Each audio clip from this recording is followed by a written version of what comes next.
uma passagem bíblica aqui rapidinho, que está em Atos capítulo 8.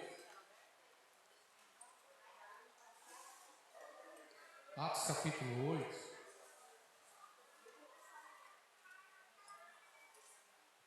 Deixa eu ver qual que é o versículo aqui.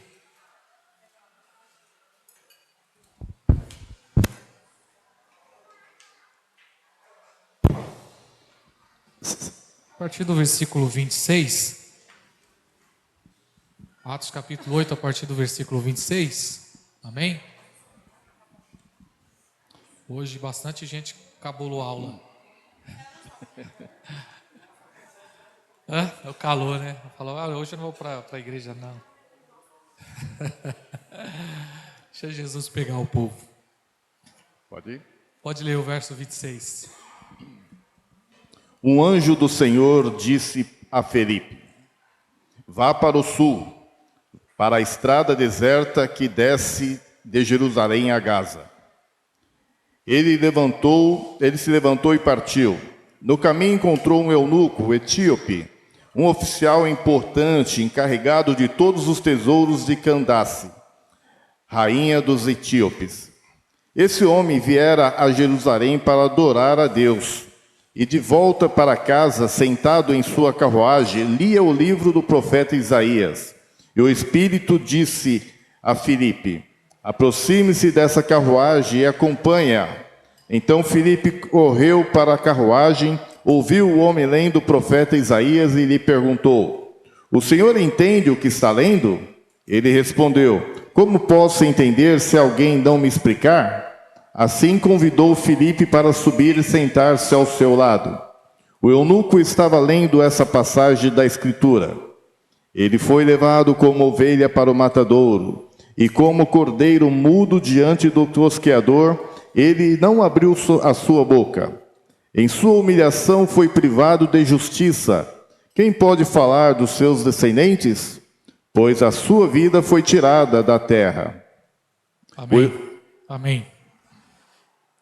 Essa passagem bíblica aqui é muito interessante. Talvez você ainda não caiu a ficha do que a gente está lendo, porque a gente vive hoje um tempo tão difícil até entrar na passagem bíblica.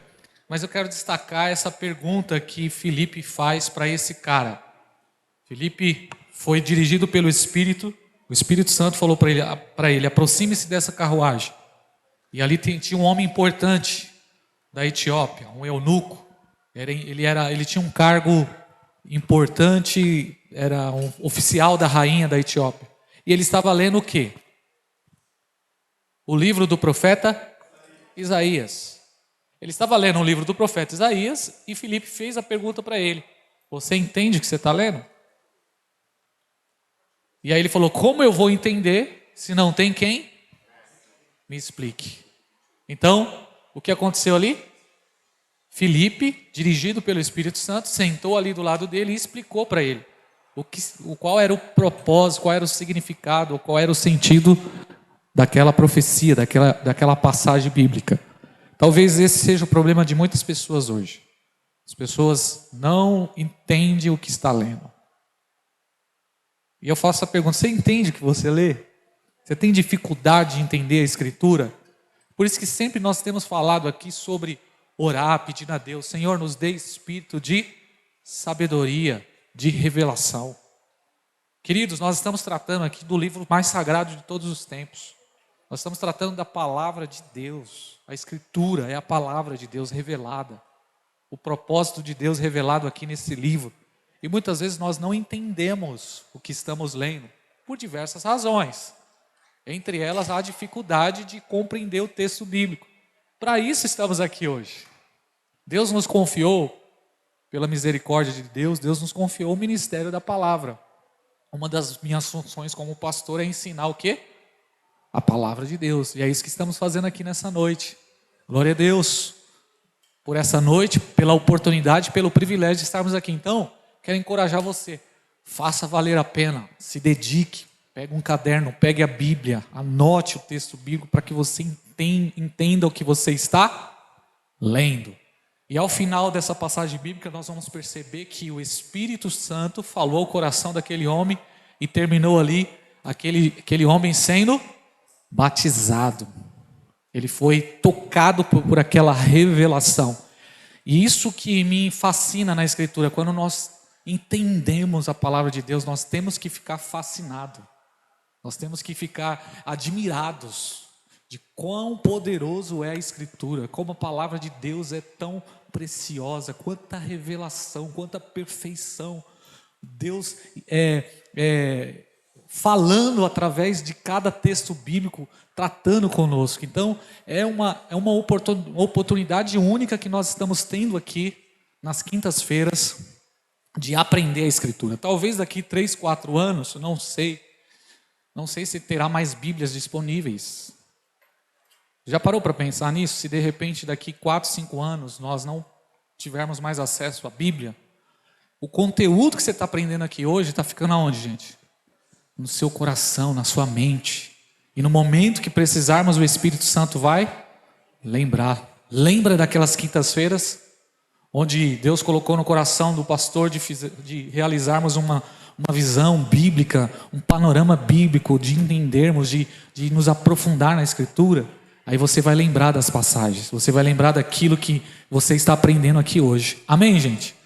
Então eu encorajo você, pega a sua Bíblia, pega um caderno. Nós citamos referências do Novo Testamento. É importante que você faça essa conexão. Na hora que você vê que citando um texto aqui do Antigo Testamento, e de repente a gente falar de um texto do Novo Testamento, você anote, porque isso vai ficar gravado no seu coração. Anote num canto da sua Bíblia, faça anotações, para que você não seja apenas um leitor, mas que você possa entender o que você está lendo. Amém? Entendes o que lê? Quantos querem entender o que está lendo aqui? Glória a Deus. Então vamos lá. Vamos voltar para Gênesis. Nós paramos em Gênesis capítulo 18. Amém?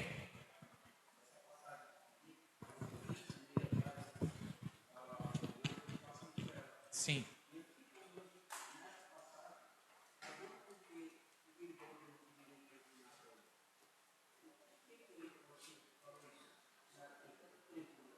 Sim.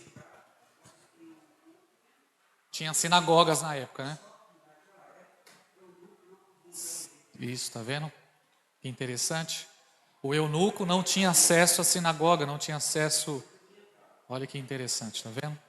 E Deus enviou o Filipe para explicar para ele a Escritura.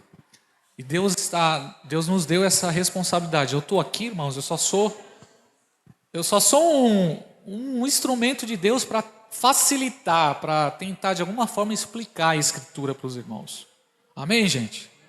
Então nós estamos aqui para explicar. Muitos hoje pegam a Bíblia, tem esse desafio de ler a Bíblia toda o ano. Não sei quem já leu a Bíblia todo o ano aqui. Quantas vezes você já leu a Bíblia toda? Se você já leu a Bíblia toda, ou se você não leu a Bíblia toda, não estou aqui para dizer quem leu, quem não leu, mas o desafio é entender, é compreender o que você está lendo, né? Hoje as pessoas têm dificuldade em entender um texto. Ela lê o texto e não consegue entender o que está sendo lido, por conta até mesmo da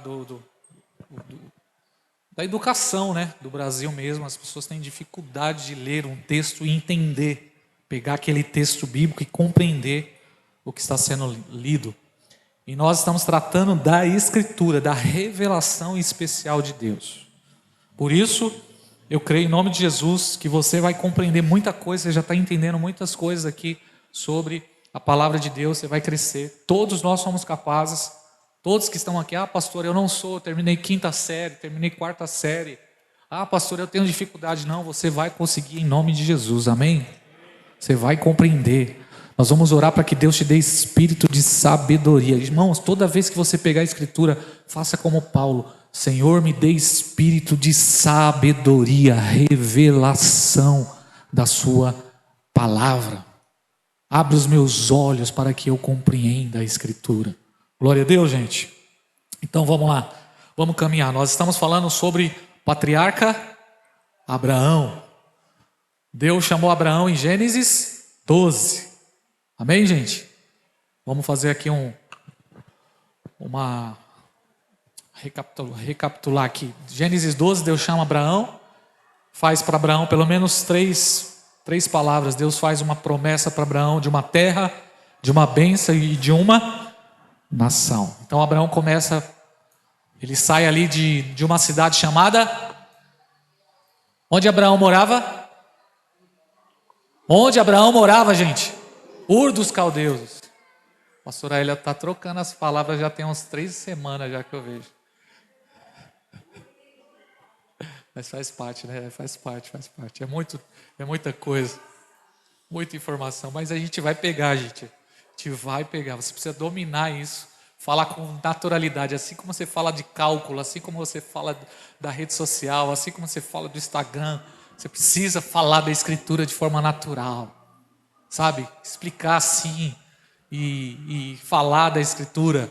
Nós precisamos disso, é necessário nós termos essa habilidade de comunicar. De onde que Abraão saiu?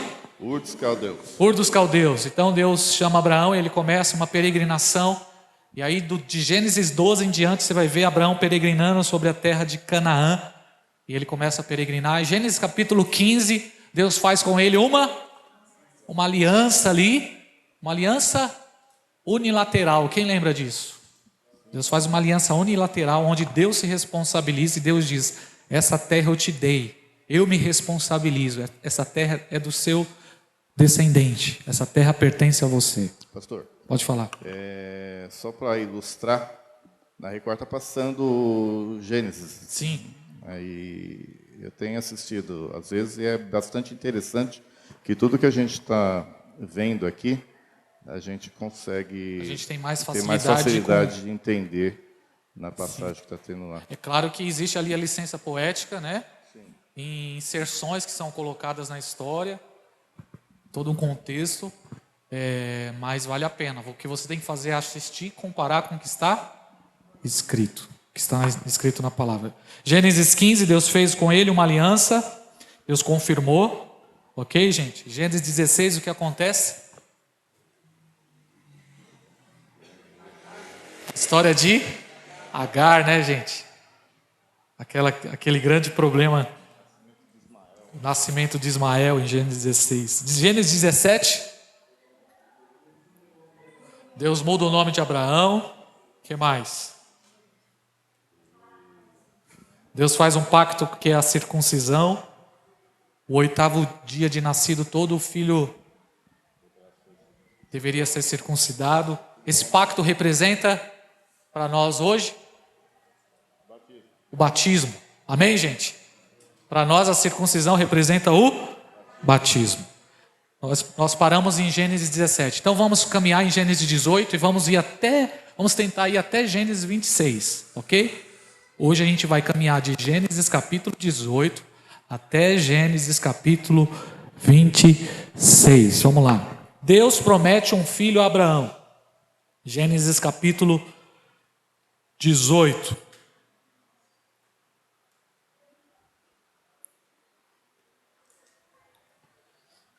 Olha que interessante. Essa passagem de Gênesis 18, ela é muito profunda. Porque aqui nós vamos ver Abraão recebendo a visita de 3 mensageiros. 3 mensageiros vai visitar Abraão. Vamos ler aqui do versículo 1 ao versículo 4 por enquanto. Só para a gente situar aqui, vamos lá. O Senhor apareceu a Abraão perto dos carvalhos de Manre, quando ele estava sentado à entrada de sua tenda, na hora mais quente do dia. Abraão ergueu os olhos e viu 3 homens em pé, a pouca distância. Quando os viu, saiu da entrada de sua tenda, correu ao encontro deles e curvou-se até o chão. Disse ele: meu senhor, se mereço o seu favor, não passe pelos seus servos sem fazer uma parada. Mandarei buscar um pouco d'água para que lavem os pés e descansem debaixo desta árvore. Ok. Irmãos, nós vamos perceber aí, Abraão está na sua tenda, ele levanta os seus olhos e ele vê 3 mensageiros. No verso 2 a palavra diz que Abraão se curvou. Patriarca não se curvava diante de qualquer pessoa. Abraão era um patriarca. Então ele se curvou aí porque ele percebeu que aqueles mensageiros eram da parte de Deus. Então Abraão preparou para eles um banquete, uma refeição para esses 3 homens. E aqui nessa passagem nós vamos ver que quem aparece para Abraão entre esses 3 mensageiros é uma teofania de Cristo. É o próprio Cristo que aparece para Abraão aqui. Porque Abraão se curvou diante desse mensageiro e depois nós vamos ver o próprio Deus falando com Abraão aqui, o próprio Senhor falando com ele. Olha comigo o verso 10. Então disse o Senhor. Aqui nós temos a expressão Elohim. É o nome composto de Deus, falando do próprio Cristo. Por que Cristo? Por que não é Deus diretamente? Por que é Cristo que aparece para Abraão aqui? Porque só existe uma forma de se aproximar de Deus, através de Cristo. Toda vez que você vê no Antigo Testamento uma manifestação do Senhor, seja uma teofania, alguém, uma figura, representa Cristo, o anjo do Senhor. Então o Senhor apareceu. Toda vez que você ouvir essa expressão, nós sabemos que é Cristo, porque ninguém pode ver a Deus. O próprio Jesus disse isso. 1 João capítulo 4, verso 12. A palavra de Deus diz assim: ninguém jamais viu a Deus. João capítulo 1, verso 18. Deus nunca foi visto por alguém. Que está no seio do Pai, este é o que revelou. Colossenses 1,15 vai dizer que Cristo é a imagem do Deus invisível. Cristo é a imagem do Deus invisível. Colossenses 1,19 vai dizer: porque foi do agrado do Pai que toda a plenitude nele habitasse. Colossenses 2,9 vai dizer: porque nele corporalmente habita toda a plenitude da divindade. Hebreus 1,3 vai dizer que Cristo é o esplendor da sua glória e a expressa imagem da sua pessoa. Jesus disse para Filipe, João 14: quem vê a mim vê o Pai.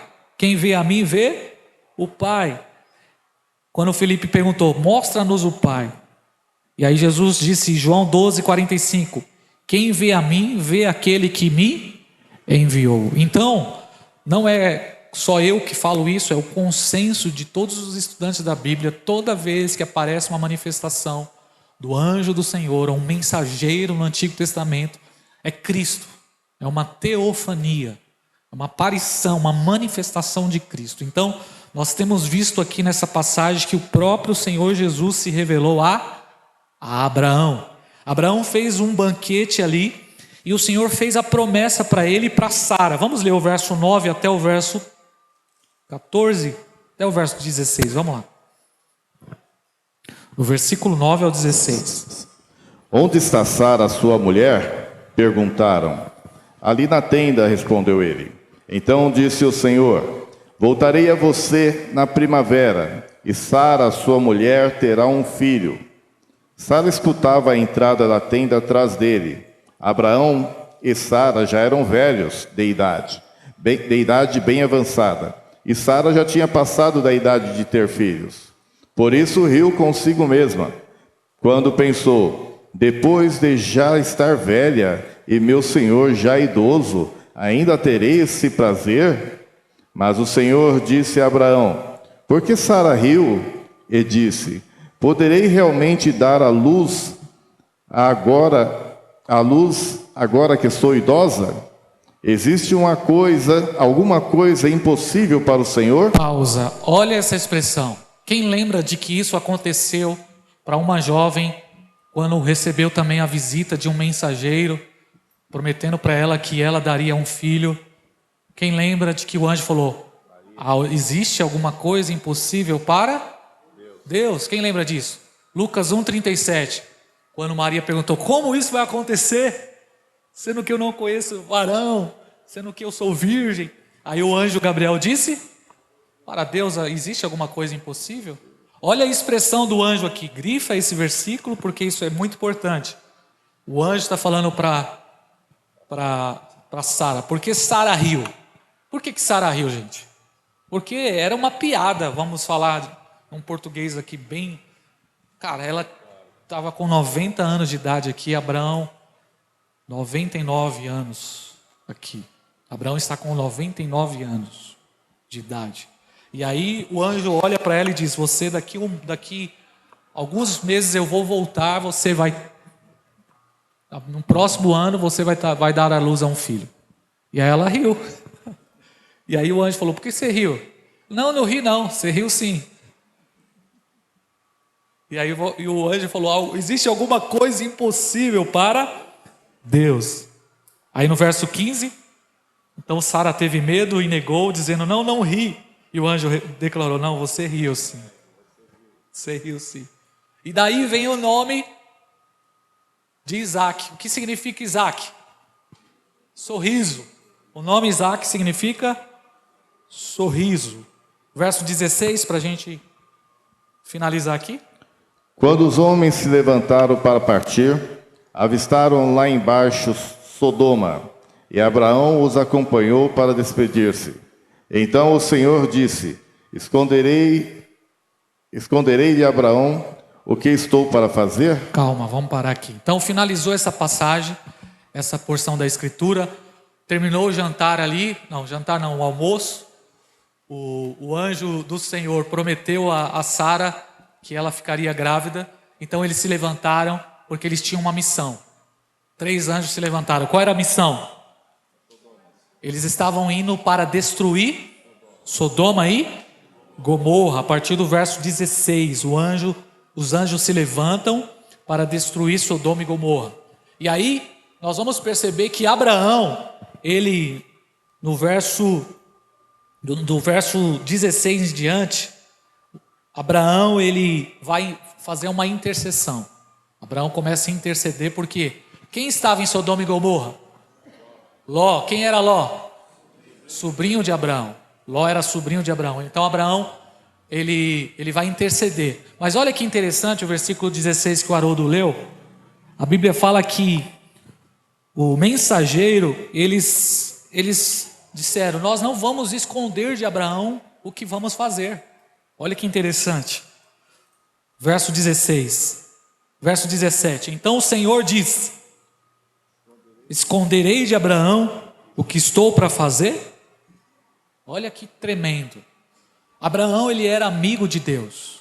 Os amigos de Deus sabem aquilo que Deus está fazendo. Todo amigo de Deus sabe o que Deus vai fazer. Amós 3,7. O que diz Amós 3,7? Certamente o Senhor não fará coisa alguma sem antes revelar os seus segredos aos seus servos e profetas. Olha que tremendo. Por isso que aqui o Senhor está falando, nós não podemos esconder de Abraão o que nós viemos fazer. O anjo passa na casa de Abraão, almoça, o anjo do Senhor, Cristo e mais 2 mensageiros, e ele comunica a Abraão sobre o nascimento de Isaac. Então eles se levantam dali e eles estão com uma sentença. Eles vão destruir a cidade de Sodoma e Gomorra. E aí eles dizem para Abraão o quê? Nós não podemos esconder de Abraão o que vamos fazer. Então eles confiaram a Abraão. Eles passaram para Abraão, comunicaram a Abraão. Quantos aqui querem comunicação de Deus aqui? Seja amigo de Deus. Porque o amigo de Deus, Deus revela. Deus compartilha. Quantos não querem ser enganados nos últimos dias? Quantos não querem ser enganados nos últimos dias? Você está aqui hoje. Você está aqui hoje para aprender a palavra de Deus. Você não vai ser enganado. Você não vai ser levado por qualquer vento de doutrina. Você não vai ser embriagado com qualquer vinho deste mundo. Mas você, como Abraão e eu, Deus vai partilhar conosco os seus segredos. Amém, gente? E aí, do versículo 16 em diante, nós vamos ter aqui a intercessão de Abraão. Abraão começa a interceder, pedindo ali, perguntando para o Senhor: Senhor, se tiver 40 justos, 30 justos, o Senhor vai destruir? O Senhor falou: não, eu não vou destruir a cidade. Se tiver 30 justos ali, eu não vou destruir. E a gente vê que termina com uma intercessão de 10 pessoas. Abraão vai diminuindo ali, ele vai se humilhando, dizendo: mas se tiver 10, eu não vou destruir por amor dos 10. Infelizmente, na cidade de Sodoma e Gomorra não tinha 10 justos. Não tinha nem 5 justos. Tinha apenas Ló, sua mulher, suas 2 filhas. 4 justos, infelizmente. Mas Abraão intercedeu, porque no coração de Abraão estava a sua família. Queridos, interceda pela sua família. Interceda pela sua família, sabe? Hoje, muitos familiares nossos estão encantados com Sodoma e Gomorra. Estão presos a Sodoma e Gomorra. E Sodoma e Gomorra vai ser destruído. Qual que é o nosso papel? Senhor, tem misericórdia. Senhor, tem misericórdia do meu familiar que está cego. Gente, deixa eu falar uma coisa para vocês. Só existe salvação por meio de Jesus Cristo. Se a pessoa não ouvir o Evangelho, se converter, vai para o inferno. Isso é uma triste realidade.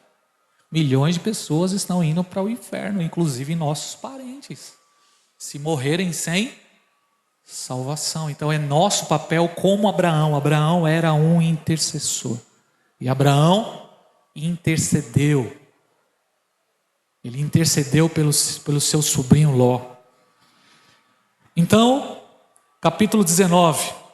Vamos entrar no capítulo 19 aqui. Capítulo 19.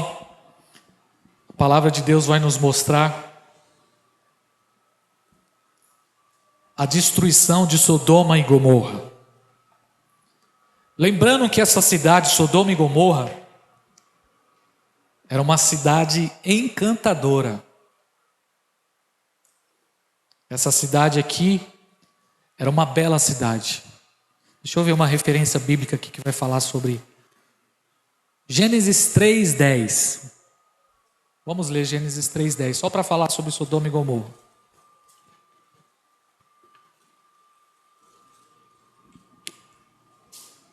E ele respondeu: ouvi teus passos no jardim e fiquei com medo porque estava nu. Gênesis 13:10. 13.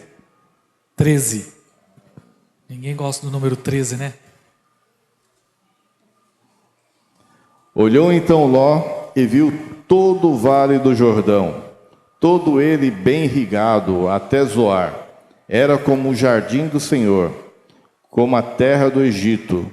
Isto se deu antes do Senhor destruir Sodoma e Gomorra. Olha só, gente. Sodoma e Gomorra é uma das cidades, mas não foi só Sodoma e Gomorra que foi destruída. Um grupo de 5 cidades, pelo menos.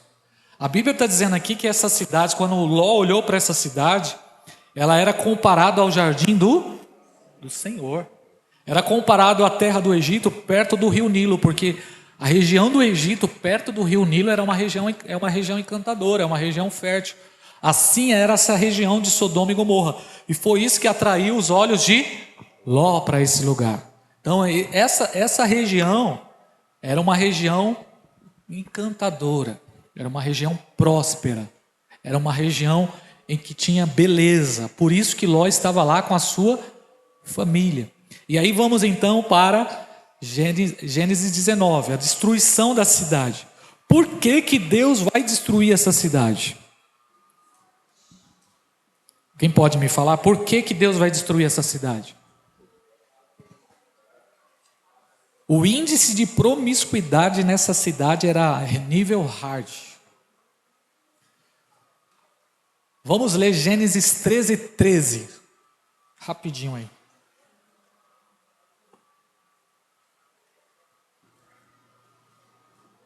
Ora, os homens de Sodoma eram extremamente perversos e pecadores contra o Senhor. Eles eram extremamente perversos. Vamos ler também, importante ler aqui, ou então você anota aí, Ezequiel capítulo 16.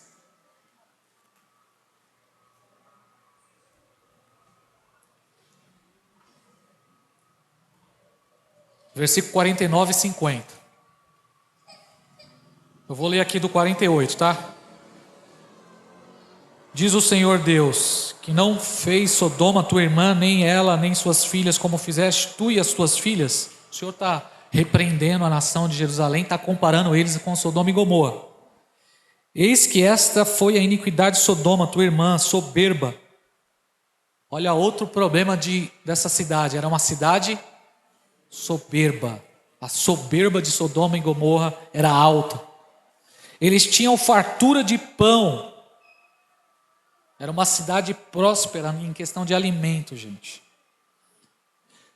De ociosidade teve ela e suas filhas, mas nunca fortaleceu a mão do pobre e Era uma cidade avarenta, tinha riqueza, mas não ajudava o pobre e Olha aí, gente, pega essa daí, hein?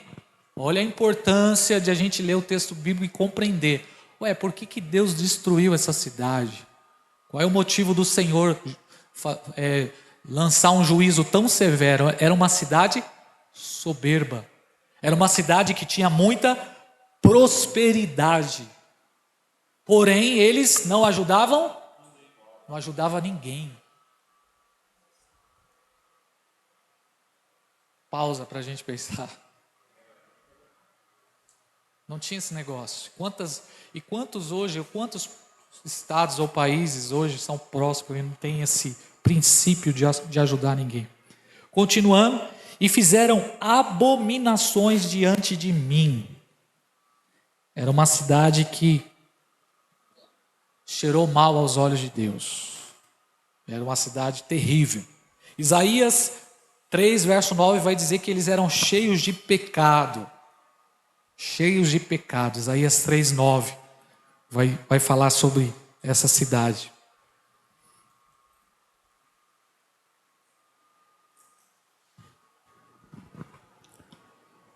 O jeito como olham testifica contra eles.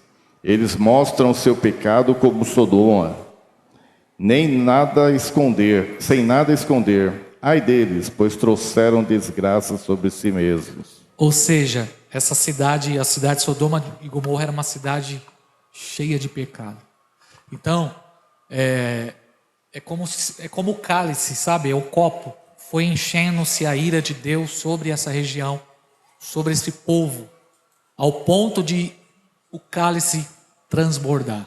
Então Deus decidiu, o próprio Senhor Jesus veio, ele desceu, e aí ele visitou Abraão, e ele avisou Abraão: Abraão, eu vim para destruir essa cidade, essa região vai ser destruída. Então, o que Abraão fez? Abraão intercedeu: misericórdia a Deus, meus familiares estão lá, se tiver justo lá, o que o Senhor vai fazer? Se tiver justo, eu não destruo. Mas infelizmente a cidade não tinha nem 10 justos, tinha 4 pessoas. Então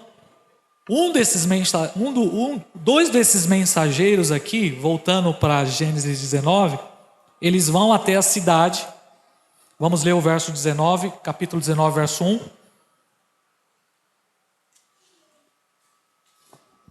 Quem está comigo, gente?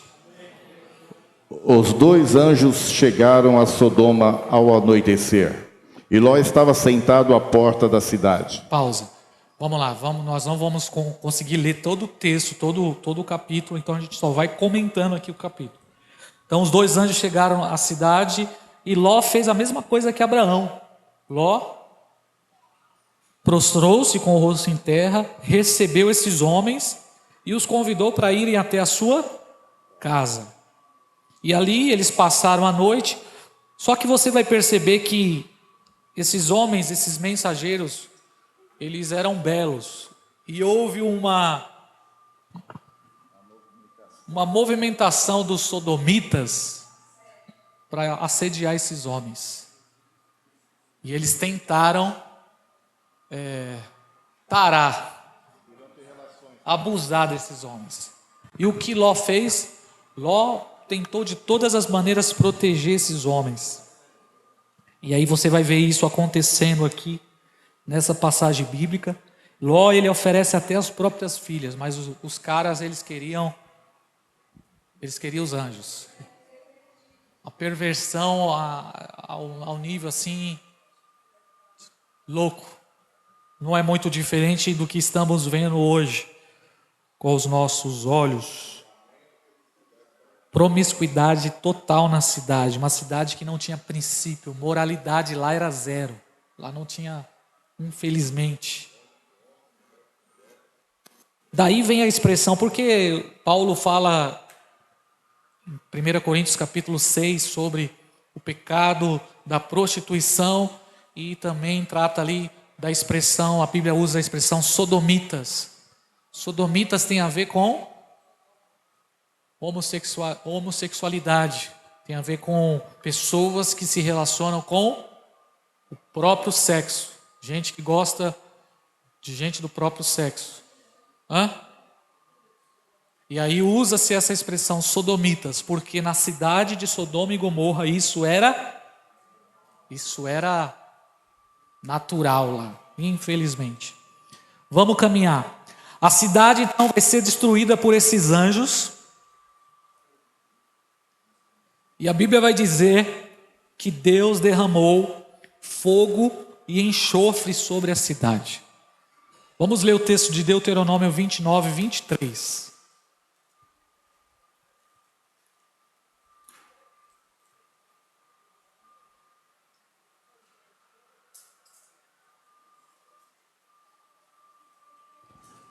A terra inteira será um deserto abrasador de sal e enxofre, no qual nada que for plantado brotará, onde nenhuma vegetação crescerá. Será como a destruição de Sodoma e Gomorra, e Adimá e Zeboim, que o Senhor destruiu com ira e furor. Então a terra inteira será um deserto abrasador de sal e enxofre. Sal e enxofre sendo derramado dos céus sobre a cidade de Sodoma e Gomorra. Qual foi a ordem dos anjos para a família de Ló? Era para eles saírem imediatamente. Os anjos pegaram eles e eles deram uma ordem. Não é para olhar para trás. Gênesis 19, 24.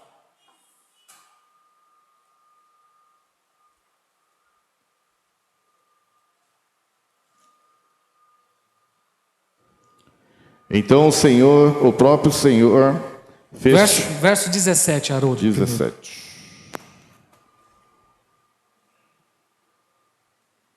Assim que os tiraram da cidade, um deles disse a Ló: fuja por amor à vida, não olhe para trás e não pare em lugar nenhum da planície. Fuja para as montanhas, ou você será morto. Ok, verso 23. Quando Ló chegou a Zoar, o sol já havia nascido sobre a terra. Então o Senhor, o próprio Senhor, fez chover do céu fogo e enxofre sobre Sodoma e Gomorra.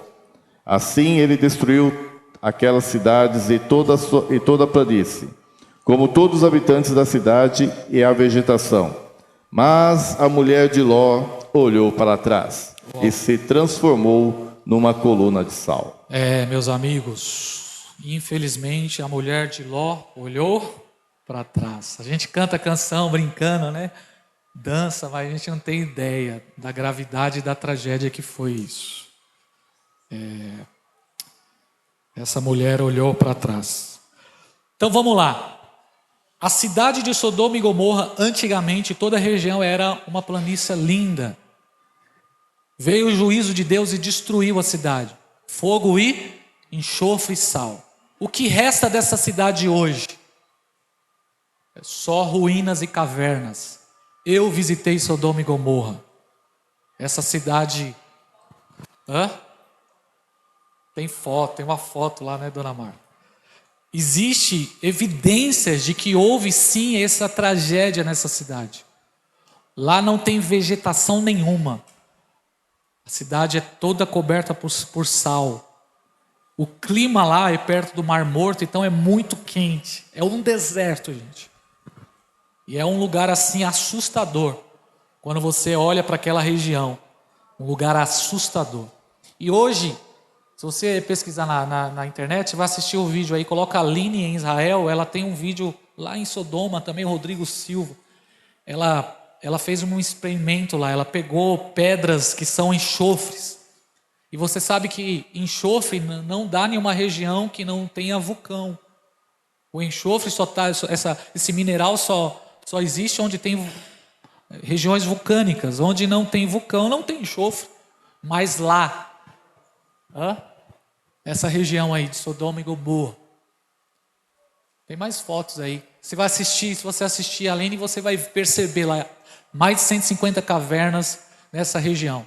E aí ela pegou esse experimento, ela botou fogo ali. E o enxofre que tem lá é um dos enxofres mais puros que existe.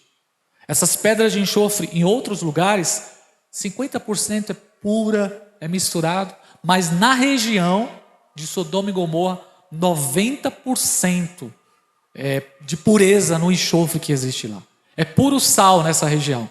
Ou seja, gente, o que está escrito aqui não é uma fábula, é a verdade. A ciência comprovou isso. Existem evidências de que houve sim nessa região, houve antigamente vida, houve antigamente verde, plantas, mas uma chuva de fogo, de enxofre foi derramado sobre esse lugar. E até hoje está lá para comprovar o juízo de Deus sobre essa cidade. Por que eu estou dando tanta ênfase a isso? Porque essa passagem bíblica de Gênesis 19 aponta para a segunda vinda de Jesus. Por que é tão importante a gente estudar essa passagem bíblica? Porque o que Jesus fala sobre essa cidade? Vamos ler? Lucas 17, do versículo 28 ao 32. Então, se você puder colocar na sua Bíblia aí, Gênesis 19 é um apontamento para a segunda vinda de Jesus. Se você puder anotar no seu caderno aí, Gênesis 19 é um apontamento para a segunda vinda de Jesus. Lucas 17, do versículo 28 ao 32, eu acho. Aconteceu a mesma coisa nos dias de Ló. O povo estava comendo e bebendo, comprando e vendendo, plantando e construindo. Mas no dia em que Ló saiu de Sodoma, choveu fogo e enxofre do céu e os destruiu a todos. Acontecerá exatamente assim no dia que o Filho do Homem for revelado. Acontecerá exatamente assim no dia em que o Filho do Homem for revelado. O que aconteceu em Sodoma e Gomorra? Juízo de Deus, e Deus livrou Ló e a sua família. No mesmo dia, veja o texto aí. Pode ler de novo o versículo. Mas no dia em que Ló saiu de Sodoma, choveu fogo e enxofre do céu e os destruiu a todos. No dia em que Ló saiu de Sodoma, o que aconteceu? Choveu fogo e enxofre. Então nós temos aí dois apontamentos: livramento dos justos, Ló e suas filhas, e nós temos o juízo de Deus vindo sobre a terra. Duas coisas acontecendo. E Jesus diz: da mesma forma como aconteceu nos dias de Ló, será na volta de Jesus. O povo comia, bebia, verso 28. O povo comia, bebia, comprava, vendia, plantava, construía. Imagina o pessoal enquanto os anjos entrando na cidade e o povo fazendo negociações lá. Imagine se a cidade tinha, de repente, ali uma 25 de março. Imagine as lojas das cidades, imagine os mercados funcionando, imagine as pessoas indo comprar, vender, imagine os aeroportos da cidade. E eles nem perceberam que o juízo de Deus estava vindo. Uau! Comprando, vendendo, construindo, plantando. Uau! a gente precisa prestar atenção. A gente precisa ler a palavra de Deus com mais cuidado. Continuando a leitura. Verso 31. Naquele dia, quem estiver, pode ler, orador. Naquele dia, quem estiver no telhado de sua casa, não deve descer para apanhar os seus bens dentro de casa. Semelhantemente, quem estiver no campo, não deve voltar atrás por coisa alguma. Lembre-se da mulher de Ló. Quem tentar conservar a sua vida, a perderá. Quem perder a sua vida, quem perder a sua vida, a preservará. Ok, vamos pensar aqui junto. O texto está dizendo assim, ó. Quem tiver bens, quem tiver coisas, nem se apegue a isso. Não se apegue a essas coisas, não se apegue a nada. Não corra para pegar nada. Ok, gente? Você pode até ter, mas não se apegue. Pelo amor de Deus. Por quê? E Jesus diz, vamos nos lembrar de quem? Da mulher de Ló. Por quê? Verso 33. Porque ela tentou salvar a vida. Sabe, a gente olha, a mulher de Ló olhou para trás. Ela não só olhou para trás. Não foi olhar para trás que fez ela se transformar em uma estátua de sal. O que fez a mulher de Ló ser ferida pelo juízo de Deus foi porque ela retornou. Ela não simplesmente olhou para trás.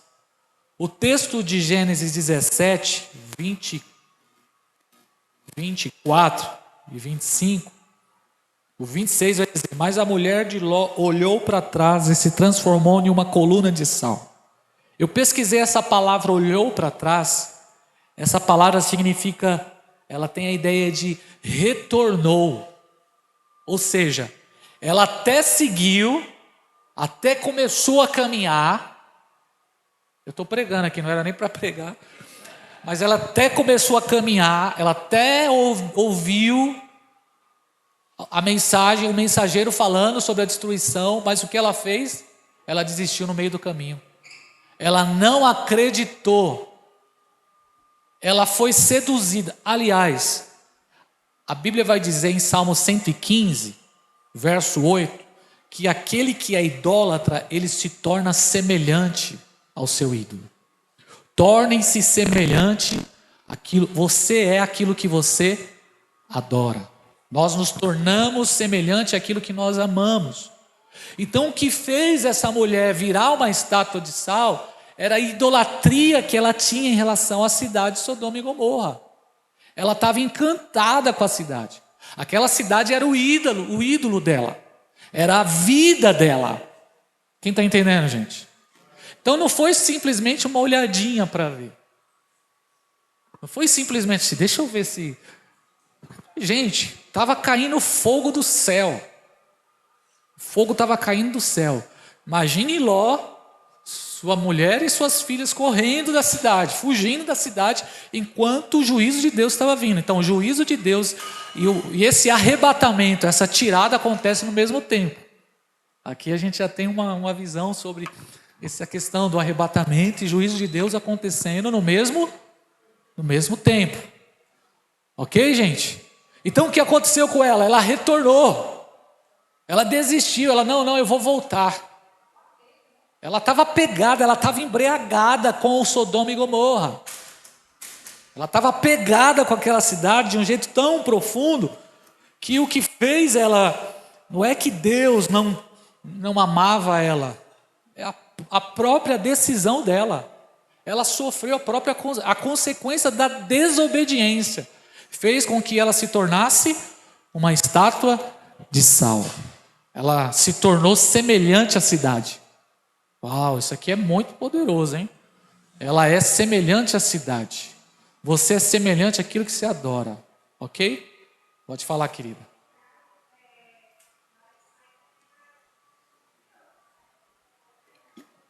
Com certeza, na série Gênesis você vai ver que eles já trabalham lá uma mulher muito apegada já. Você não vê que ela já era apegada, ela já era sodomita de natureza. Ela tinha vestido a camisa. Aliás, gente, veste a camisa aí, tá bom? Aquilo que a gente acredita aqui, tá? Ela vestiu a camisa de Sodoma. Ela tinha... Sim, é isso. Aí ela já estava rateando, Dona Lau. Já estava meio encantada, sabe? Não queria ir, infelizmente. Então, Jesus está fazendo um apontamento aqui, por isso que nós precisamos ler Gênesis 19, porque Gênesis 19 nos aponta também o estilo de vida dos últimos dias. Não somente a história de Sodoma e Gomorra, mas também a história de Noé, que nós aprendemos as semanas passadas. Então, preste atenção, por favor, que nenhum de nós sejamos a geração da mulher de Ló. Então aqui, se eu for fazer uma pregação, Ló pertence à igreja vitoriosa, à igreja gloriosa. E a mulher de Ló é aquela igreja, aquelas 5 virgens que não teve azeite em reserva. Se encantou. Infelizmente. Cuidado com o encantamento com o mundo. Mateus 11, 23, 24. Jesus vai citar também aqui.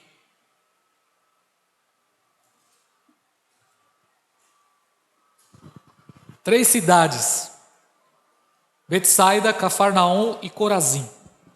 E Jesus diz assim: essas 3 cidades eram cidades onde, na região ali da Galileia, Cafarnaum foi a região da casa de Pedro. Vai acordar agora? Eu tenho um despertador também, daqui a pouco eu tenho que desligar, tem um horário para tudo. Jesus diz assim, ai de ti Corazim, ai de ti Betsaida, ai de ti Cafarnaum, porque no dia do juízo haverá menos rigor para Sodoma e Gomorra do que para vocês. Essas 3 cidades rejeitaram Jesus. Jesus operou milagres ali, mas eles rejeitaram a Jesus. E por incrível que pareça, quando nós visitamos essas regiões, só existem ruínas delas. Jesus disse, essas cidades não ficarão para contar histórias, só ruínas. A cidade de Cafarnaum, é isso mesmo, 23 e 24. Mateus 11, 23 e 24. E você, Cafarnaum, será elevada até o céu. Será elevada até o céu? Não, você descerá até Hades. Se os milagres que em você foram realizados tivessem sido realizados em Sodoma, ela teria permanecido até hoje. Meu Deus. Isso aqui também é um apontamento para uma igreja também que vê as maravilhas de Jesus e despreza. Para lugares que olham e vê, Jesus se manifestou e eles rejeitaram. E Jesus usa o exemplo aqui. Se o que aconteceu aqui tivesse acontecido lá, eles teriam pelo menos se convertido. Ai de ti, não sobrou nada dessas cidades. Quem for conosco para Israel em novembro de 2024, se Deus permitir, nós estamos indo para lá, nós vamos visitar essas ruínas, viu, Elias? Nós vamos ver lá com os nossos próprios olhos esses lugares. Nós vamos perceber quando Deus ele fala, quando Deus é amor, gente. Jesus é amor, mas Jesus é justiça. Uau! Voltando para Abraão, a Bíblia vai dizer, no verso 27 de Gênesis 19, correndo para Abraão de novo,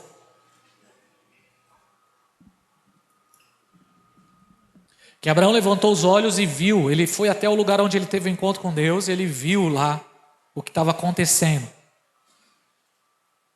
E ele olhou e viu Sodoma e Gomorra e toda aquela terra sendo destruída, a fumaça da terra, como uma fornalha. Está acompanhando aí, gente? E aconteceu que, destruindo as cidades da campina, Deus se lembrou de Ló. Então, a intercessão de Abraão funcionou. Abraão intercedeu e o que aconteceu?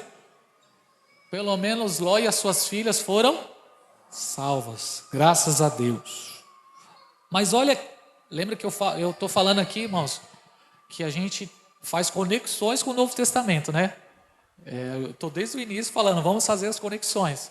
Olha o que Jesus fala em João 8, 56 a 59. Evangelho de João, capítulo 8, 56 a 59. Vou ler aqui. Pode ler, orador. Vou ler. Abraão, vosso pai, exultou por ver o meu dia, e viu e se alegrou. Disseram, pois, os judeus, ainda não tem 50 anos e viste Abraão? Disse-lhe Jesus, em verdade vos digo que antes que Abraão existisse, eu sou. Então pegaram pedras para atirar em Jesus. Olha o que Jesus está falando aqui. Jesus está falando que Abraão viu o seu dia. Abraão viu o dia do Senhor. Por quê? Porque o que aconteceu em Sodoma e Gomorra representa o que vai acontecer quando? No dia do Senhor. Então ele se alegrou. Por que ele se alegrou? Por conta do livramento. O livramento de Ló. Deus ouviu a oração de Abraão. Abraão já viu a vinda do Senhor. Como ele viu a vinda do Senhor? Na passagem de Sodoma e Gomorra. Isaías 46, 10. Eu anuncio o fim do início. Eu sou o alfa, eu sou o ômega.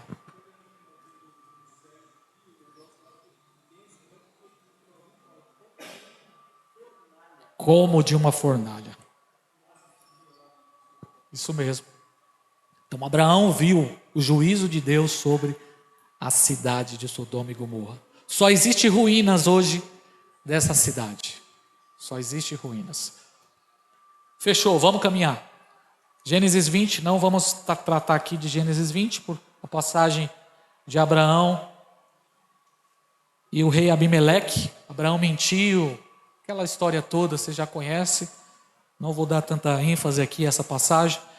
Gênesis 21, que eu quero tratar Gênesis 22 hoje aqui ainda. Gênesis 22. Gênesis 21 é importante porque vai tratar do nascimento de Isaac. A promessa se cumpriu, finalmente. A promessa se cumpriu. Isaac nasceu. Glória a Deus. Eu queria que você anotasse aí, eu não vou conseguir falar. Mas anota aí Gênesis 21 e anota a passagem de Gálatas capítulo 4, a partir do versículo 21 ao 25. Porque Paulo vai fazer essa conexão de Agar, Sara, Ismael e Isaac. E Paulo vai fazer uma alegoria. Paulo vai trazer uma mensagem em cima disso em Gálatas 4, 21 ao 20, de Gálatas 4, do 21 ao 25.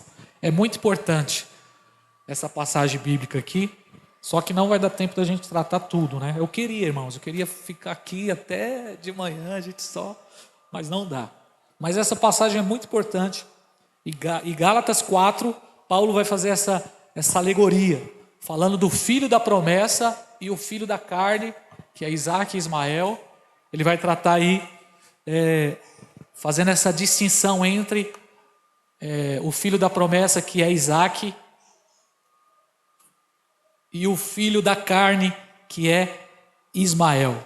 Então aqui, o nascimento de Isaac. Isaac é uma tipificação de Cristo. Isaac aponta para Cristo. Existe algo tremendo na história de Isaac e aponta para Cristo. Poderoso isso. Nós vamos ver daqui a pouco sobre essa tipificação, a semelhança da história de Isaac apontando para Cristo. Então aqui em Gênesis 21 é o nascimento de Isaac. Gênesis capítulo 22. Quem está comigo em Gênesis 22? Vamos lá, a gente está caminhando, hein, gente? Já estamos quase chegando na metade de Gênesis, hein? Glória a Deus. Gênesis capítulo 22, Deus prova Abraão. Acho que essa é uma das mensagens mais profundas, uma das passagens mais incríveis aqui da história de Abraão. Vamos ler do versículo 1 ao versículo 5 para começar. Passado algum tempo, Deus pôs Abraão à prova, dizendo-lhe: Abraão. Ele respondeu: Eis-me aqui. Então disse Deus: Tome o seu filho, seu único filho, Isaque, a quem você ama, e vá para a região de Moriá. Sacrifique-o ali como holocausto num dos montes que eu lhe indicarei. Na manhã seguinte, Abraão levantou-se e preparou o seu jumento. Levou consigo 2 dos seus servos, e Isaque, seu filho. Depois de cortar lenha para o holocausto, partiu em direção ao lugar que Deus lhe havia indicado. No terceiro dia de viagem, Abraão olhou e viu o lugar ao longe. Disse ele a seus servos: Fiquem aqui com o jumento, enquanto eu e o rapaz vamos até lá. Depois de adorar, voltaremos. Amém. Irmãos, essa passagem aqui é maravilhosa. Eu dou risada porque eu fico encantado enquanto estou estudando a Bíblia. A perfeição da Escritura e como Deus é detalhista na história. Primeiro, vamos começar aqui tratando sobre essa chamada. Deus chamando Abraão e ele respondeu: Eis-me aqui. Olha o desafio que Deus chama Abraão. Olha a prova. Abraão pega o seu filho único. Por que filho único, sendo que tinha Ismael? Porque para Deus conta o filho da promessa. Isaque é o filho da promessa. Ok, gente? Então pega o seu único filho, Abraão, e você vai oferecer ele para mim, na região do Moriá. Uau, isso aqui é tremendo.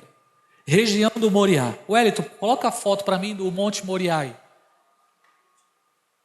Irmãos, esse é o Monte... Volta lá, né? Esse é o Monte Moriá. Ué, pastor, não é um monte?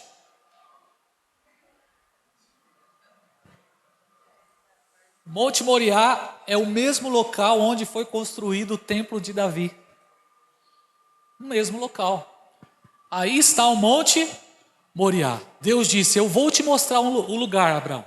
Abraão estava na região de Berseba, deserto. E Deus falou: eu vou te guiar.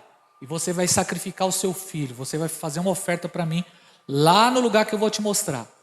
Você vai perceber isso nesse texto aí, várias vezes o Senhor falando sobre este lugar. O lugar eu vou te mostrar. É este lugar. Deus, ele enfatiza isso. E Abraão, ele caminhou 75 quilômetros até chegar no Monte Moriá. Esse é o Monte Moriá. Esse vídeo aí quem fez foi eu, viu? Olha. Por isso que está assim, desse jeito, viu? Se fosse a Thalita, seria outro vídeo top. Entende? Olha a disposição de Abraão obedecer sem questionar. Abraão poderia, Senhor, para que lá? Não posso fazer aqui mesmo, não? Por que tem que ser lá? Porque Deus mandou, cara. Deus mandou lá, tem que ser lá. E a gente às vezes faz essas perguntas para Deus: Senhor, por quê? Por que eu tenho que sair daqui? Não dá para ser aqui, não dá para ser em casa. Precisa rodar 75 quilômetros ainda, vou dar meu filho, Senhor. Pelo amor de Deus. Sol quente. Aqui dá para pregar aí, os pregadores já podem pegar essa passagem aí. Monte Moriá. O que significa Moriá? Moriá significa o lugar em que Deus se revela. Monte Moriá significa o lugar onde Deus se revela. Esse é o Monte Moriá. Agora vamos fazer a conexão. Por que o Monte Moriá é o lugar onde Davi construiu o templo? Vamos ler a passagem bíblica que prova isso. 2 Crônicas 3:1.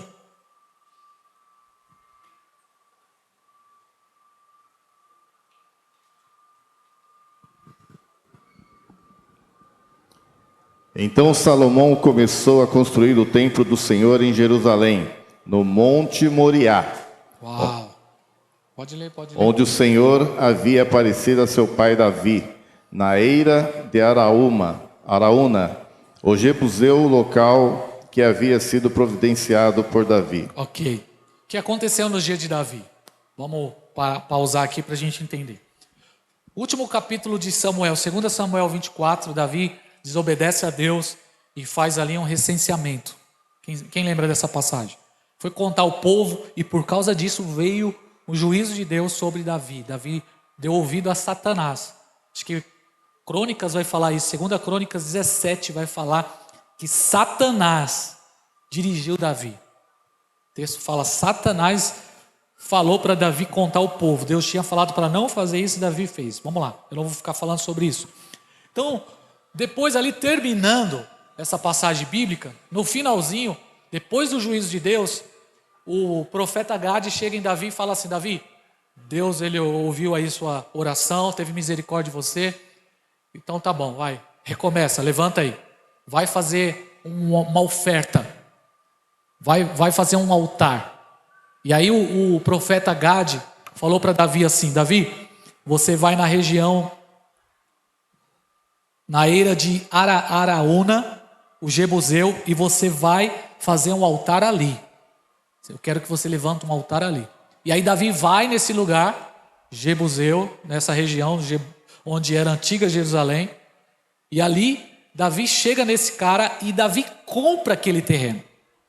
Então Davi ele dá um preço para esse cara, dizendo assim, ó, eu preciso fazer uma oferta para Deus e eu quero comprar esse terreno aqui. O cara disse assim para Davi, eu tô falando na linguagem de hoje, contando história, né?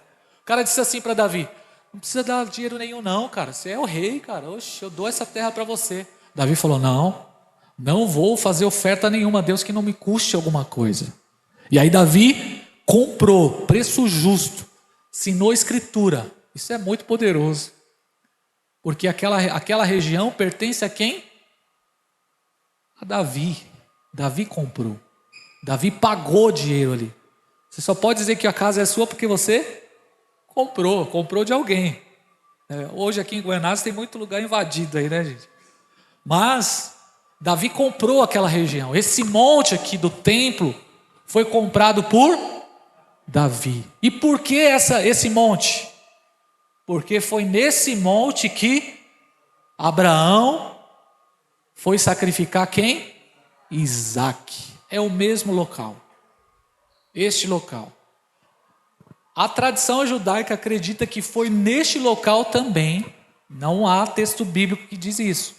Mas foi nessa região onde Noé também, quando desceu da arca, ele levantou um altar a Deus. Eles acreditam lá, quando eles vão contar sobre a história do Monte do Templo, que foi neste local que Noé também fez um sacrifício a Deus. Ou seja, este local é muito importante. Quem mostrou esse local para Abraão foi Deus, Monte Moriá. E aí, depois de tempos, quando Davi vai oferecer ali um sacrifício, ele compra aquele local. E é neste local que se constrói o templo de Salomão. Então, esse Monte Moriá também é chamado do Monte do Templo. Ok, gente? Referência bíblica aí, 1 Reis, capítulo 6, 2 Samuel, capítulo 24 e 2 Crônicas 3, versículo 1, trata sobre isso. Então, é o mesmo local. Deus direcionou Abraão para este local. Voltando para Abraão. Quem está comigo ainda? Oi? 24. Essa história que eu contei aqui está em 2 Samuel 24. Anota aí para você ler, gente. Você tem muito texto para você ler durante aí a semana, meditar. 2 Samuel 24 vai contar essa história. 1 Reis, capítulo 6. Fala da construção, quando Salomão está construindo o templo neste local aí. Você sabe que hoje, aquela mesquita ali, que não é uma mesquita, é um santuário, foi construído ali pelos árabes. Houve um acordo aí quando Israel tomou posse dessa região toda, para ter um acordo de paz entre eles. Então foi dado esse pedacinho de terra. Esse pedacinho de terra foi concedido aos árabes. Então quem toma conta dessa parte aí do monte do templo são os árabes. Judeu não pode entrar ali.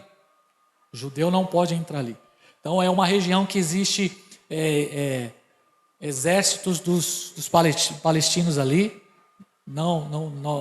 O judeu não pode subir. Estrangeiro pode ir lá. Eu, a primeira vez que fui a Israel, em 2012, eu consegui subir lá. Dessa vez, nós não conseguimos ir lá por conta de questão política. Lá não estava permitido entrar. Hoje, então, nem sei se pode, né? Subir neste lugar. Mas, por que esse lugar é tão importante? Porque esse lugar foi o lugar onde Deus entregou para Abraão. Depois, Salomão construiu o templo. E o que aconteceu em 2 Crônicas, capítulo 7? A glória de Deus desceu. Santo dos Santos. Lembra da história do Santo dos Santos? O Santo dos Santos é em cima da pedra onde Abraão foi sacrificar Isaac. É o mesmo lugar.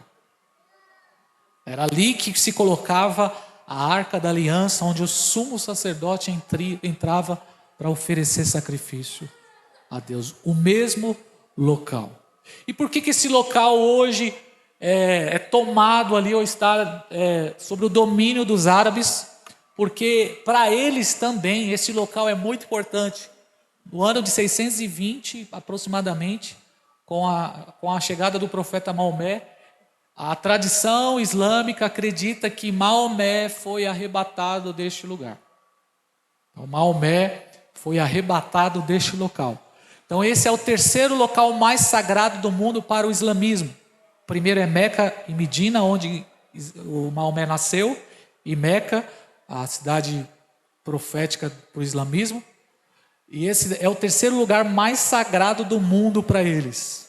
Então eles construíram esse domo da rocha, que é chamado de domo da rocha, por conta da rocha onde Abraão foi sacrificar Isaac. Mas para eles não foi Isaac que ia ser sacrificado. Para os árabes, eles acreditam que foi Ismael. A tradição deles acredita que foi Ismael. Mas isso é só no ano 620. Depois, agora, da nossa era, que veio com toda essa história, e o islamismo, depois do ano de 620, se multiplicou no mundo aí. Hoje, Paris, França, é considerada um país islâmico já. A Europa está sendo evangelizada. Com a conversão de europeu para o islamismo, fugiu do controle. Aí o Lucas me mandou um vídeo falando: pastor, o anticristo vai ser romano? Eu falei: o anticristo vai ser islâmico. O anticristo vai ser islâmico baseado em Ezequiel 38, 39.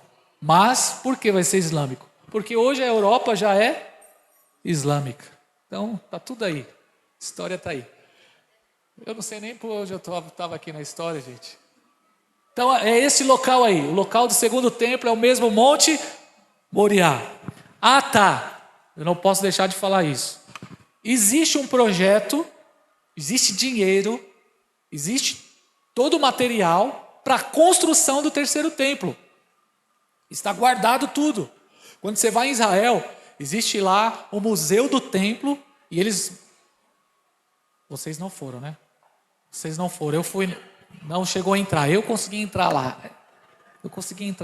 Nesse museu conta toda a história da construção do terceiro templo. Todos os materiais, a menorá, a arca da aliança, a roupa do sacerdote, já está tudo preparado. Já existe dinheiro, muito dinheiro para essa construção. A planta, não, inclusive a planta, eles mostram para a gente lá. E é um projeto tão inovador que vai ter metrô que vai te levar até lá. Vai ter um metrô que vai te levar até esse terceiro templo aí. Por que eles não conseguem construir o templo? Porque está sobre o domínio dos árabes. E aí, olhando profeticamente Apocalipse, a única pessoa que vai conseguir esse acordo para que os judeus possam construir o terceiro templo ali é um líder muito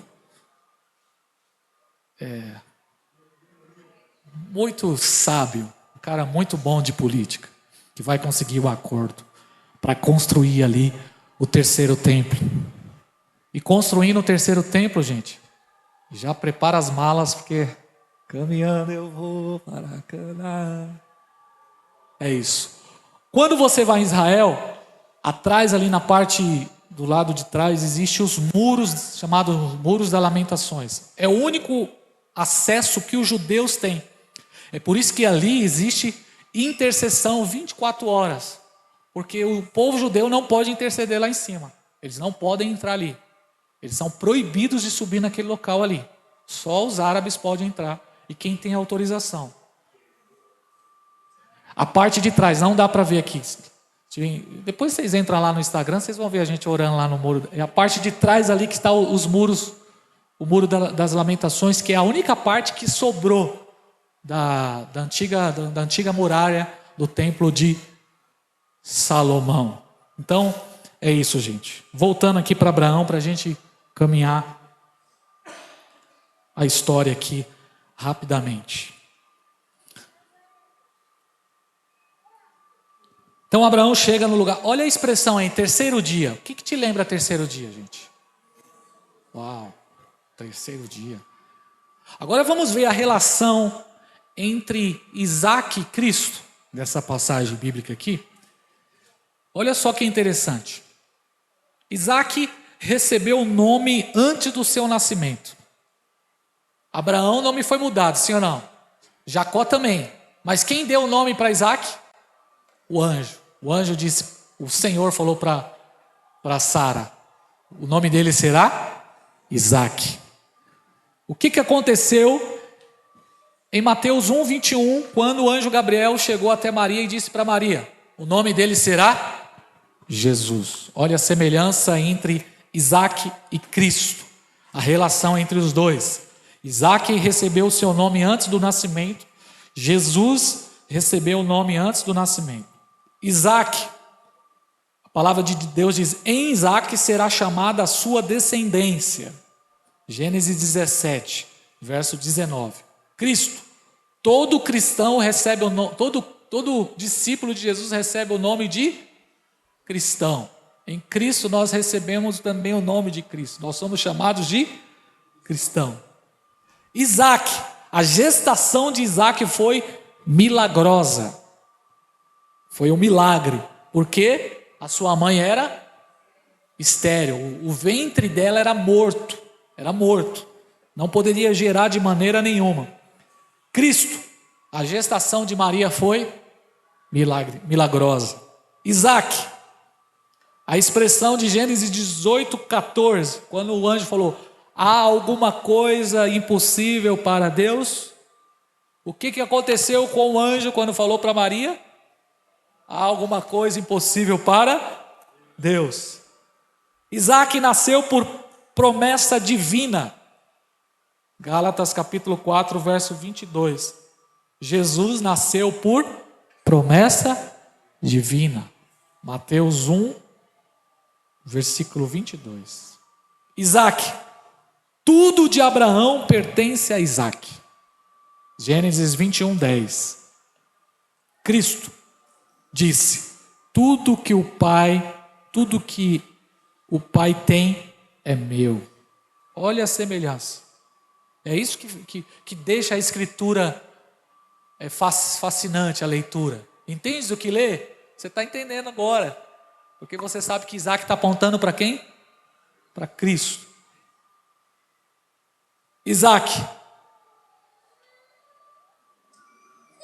Abraão disse, eis-me aqui. Cristo. Isaías 65:1, a palavra diz que ele falou, eis-me aqui. Isaac, filho unigênito de Abraão. Cristo, filho unigênito do Pai. Isaac, amado do Pai. Gênesis 22:2. Cristo, amado do Pai. Marcos capítulo 1, versículo 11. Isaac, o sacrifício no Monte Moriá. Cristo foi ser sacrificado no Monte Calvário, Gólgota. Isaac, quando Abraão chama para ele subir o monte. Gênesis 22, 3. Lê para mim Gênesis 22, 3.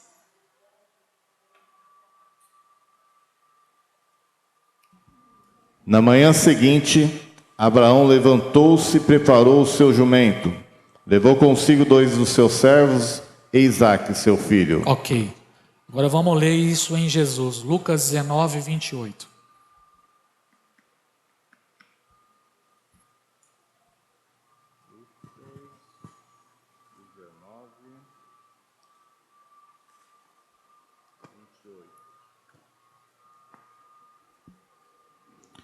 Depois de dizer isso, Jesus foi adiante, subindo para Jerusalém. Ao aproximar-se de É isso mesmo? Pode ler. Ao aproximar-se de Betfage e de Betânia, no monte chamado das Oliveiras, enviou 2 de seus discípulos, dizendo-lhe... Parou. Olha o detalhe.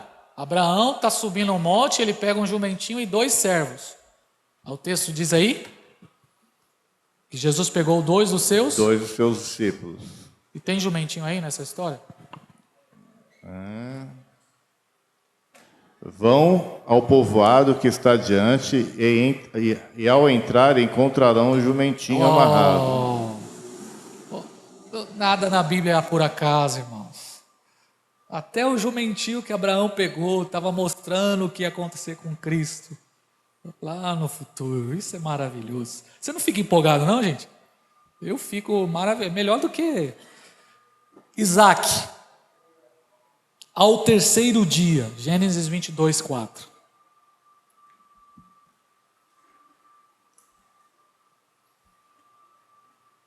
Jesus ressuscitou ao terceiro dia. Lucas 24, 7.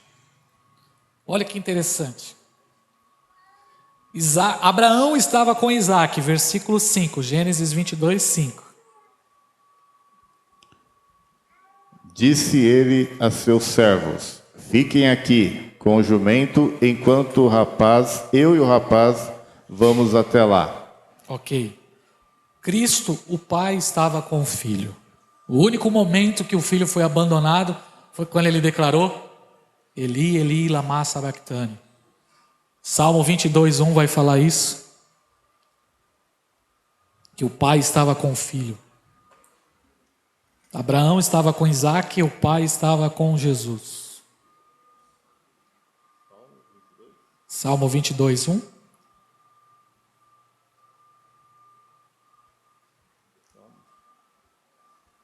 Achou aí?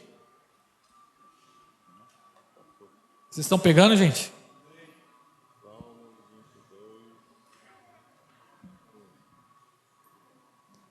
Meu Deus, por que me abandonaste? Por que estás tão longe de salvar-me? Tão longe dos meus gritos de angústia? Versículo 24.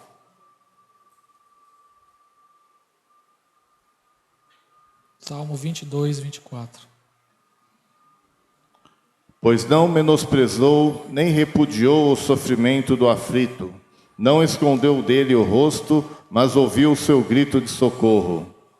Por mais que naquele momento o pai abandonou o filho, foi a única hora que Jesus declarou: Deus meu, por que me abandonaste?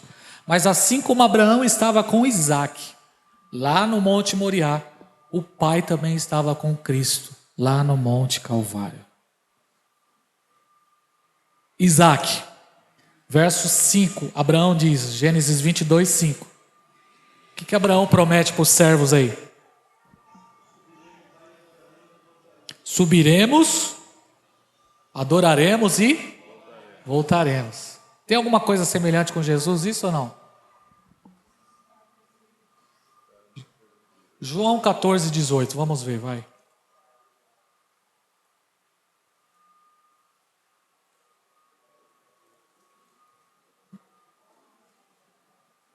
Pode ler. Não os deixarei órfãos, voltarei para vocês. Verso 21. Quem tem nos meus mandamentos e lhe obedece é o que me ama. Aquele que me ama será amado por meu Pai, e eu também o amarei e me revelarei a ele. 23. Qual que é a passagem que fala aí? Respondeu Jesus: Se alguém me ama, obedecerá a minha palavra. Meu Pai o amará, nós viveremos a ele e faremos morada nele. Olha só, nós faremos morada nele. O que Abraão disse para os servos? Nós vamos sacrificar e nós vamos voltar. Olha a semelhança com Cristo. Voltando para Gênesis 22, verso 6. Isaac carregou o madeiro nas costas.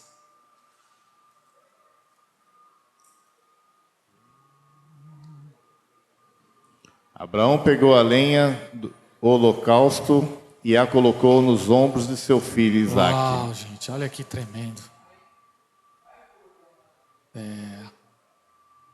Isso é poderoso. Cristo carregou o madeiro, a cruz nas costas. João 19, 17. Abraão pegou o fogo e o cutelo. Gênesis 22, 6. Pode ler? Abraão pegou a lenha para o holocausto e colocou nos ombros de seu filho Isaque. E ele mesmo levou as brasas para o fogo e a faca. Agora vamos ver se existe alguma conexão com Jesus. Profecia de Zacarias, capítulo 13.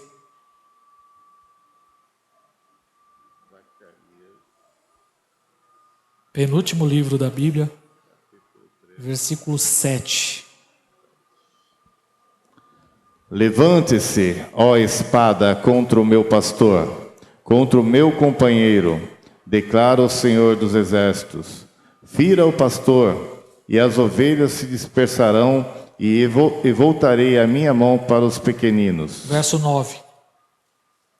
Colocarei essa terça parte no fogo, e a refinarei como prata, e a purificarei como ouro. Ela invocará o meu nome, e eu lhe responderei: é o meu povo, direi. E ela dirá: o Senhor é o meu Deus. Aqui fala de fogo e espada.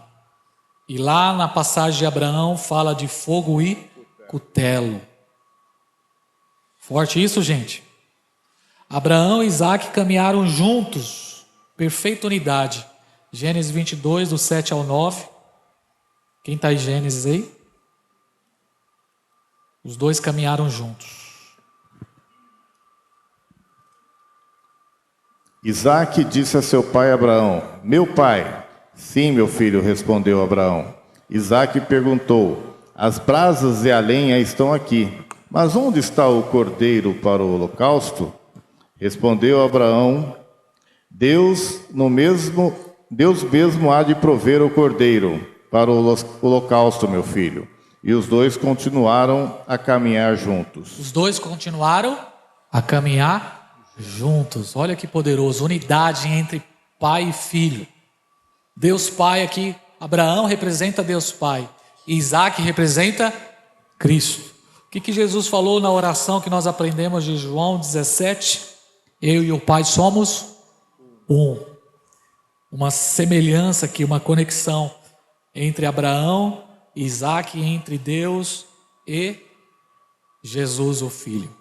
Abraão ofertou, doou Isaac voluntariamente. Gênesis 22, 10.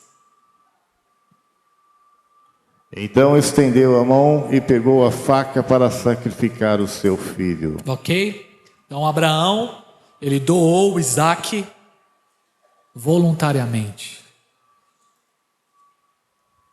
João 3,16.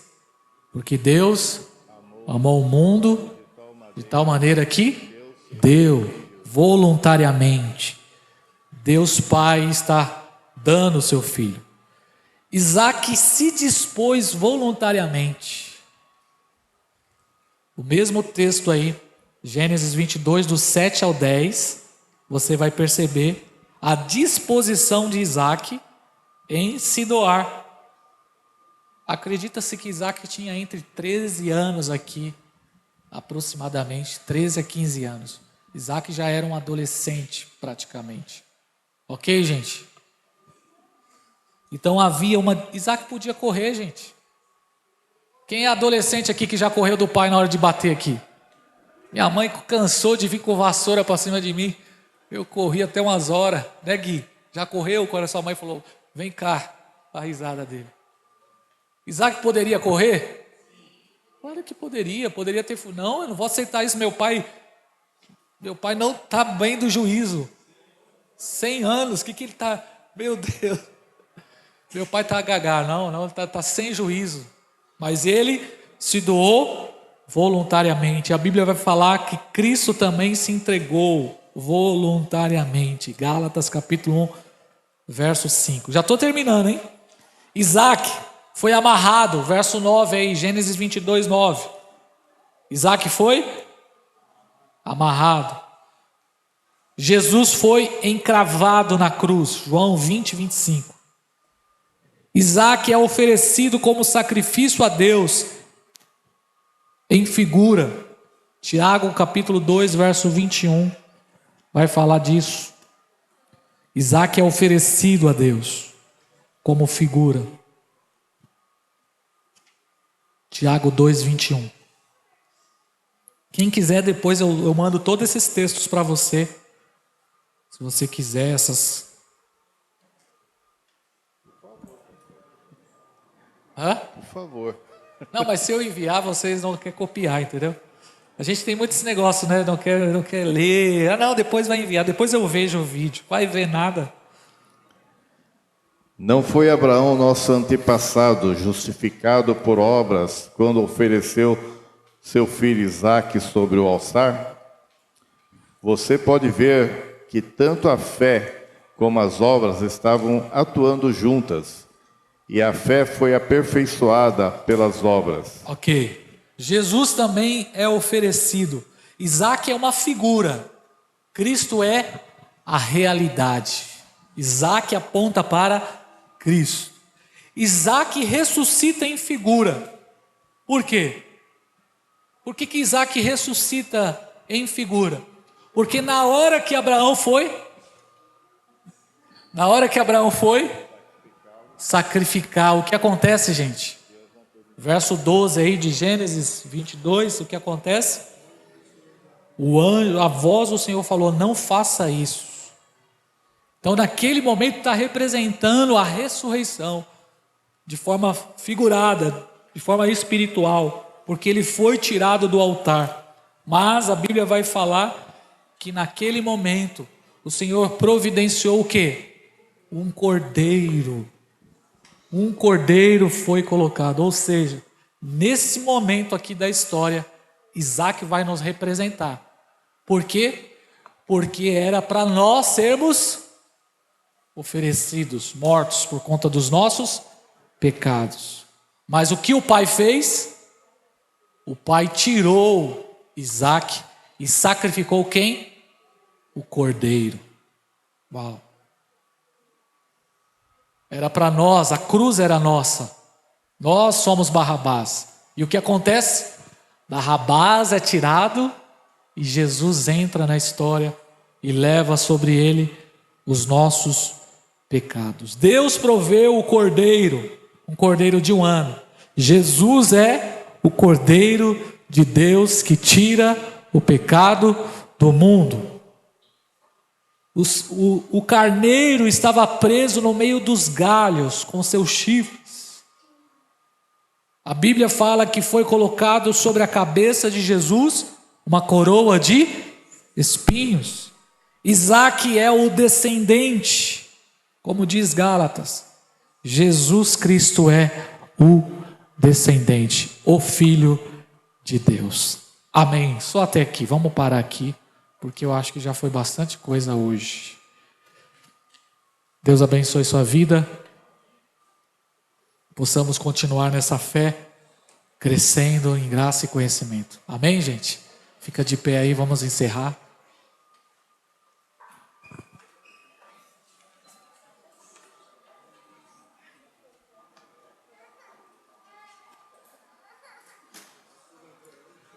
Hoje nós aprendemos então Gênesis 18, Gênesis 19, 20, 21 e 22. Glória a Deus. 4 capítulos importantes da Escritura.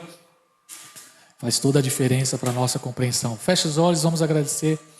Pai, nós te agradecemos porque o Filho Jesus, seu Filho Jesus, morreu na cruz no nosso lugar.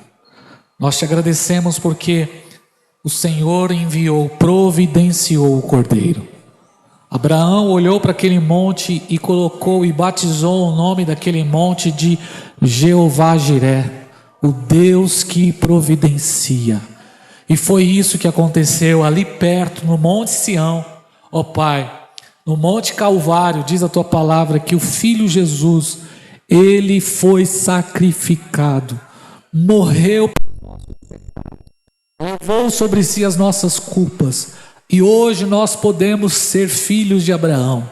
Hoje nós somos salvos em Cristo Jesus e podemos ser descendentes, herdeiros. Tudo aquilo que Cristo conquistou na cruz é direito nosso. Assim como Isaac é o filho da promessa, nós também somos herdeiros por conta de Cristo, por conta do sacrifício de Cristo. E nós te louvamos, Pai, por isso, por participar dessa herança, por estarmos envolvidos, inseridos nas bênçãos espirituais. Pai, abre a nossa mente. Aqueles que não conseguem entender, dê sabedoria, Senhor. E que sejamos, ó Pai, abençoados, poderosamente impactados ao lermos a Tua palavra. Em o nome de Jesus. Amém. Graças a Deus. Deus abençoe em nome do Senhor. Levanta sua mão para o céu. Que o amor de Deus Pai, que a graça de Cristo Jesus e que a comunhão do Espírito Santo esteja sobre você hoje para sempre. Aquele que crê, diga amém. Deus abençoe, gente.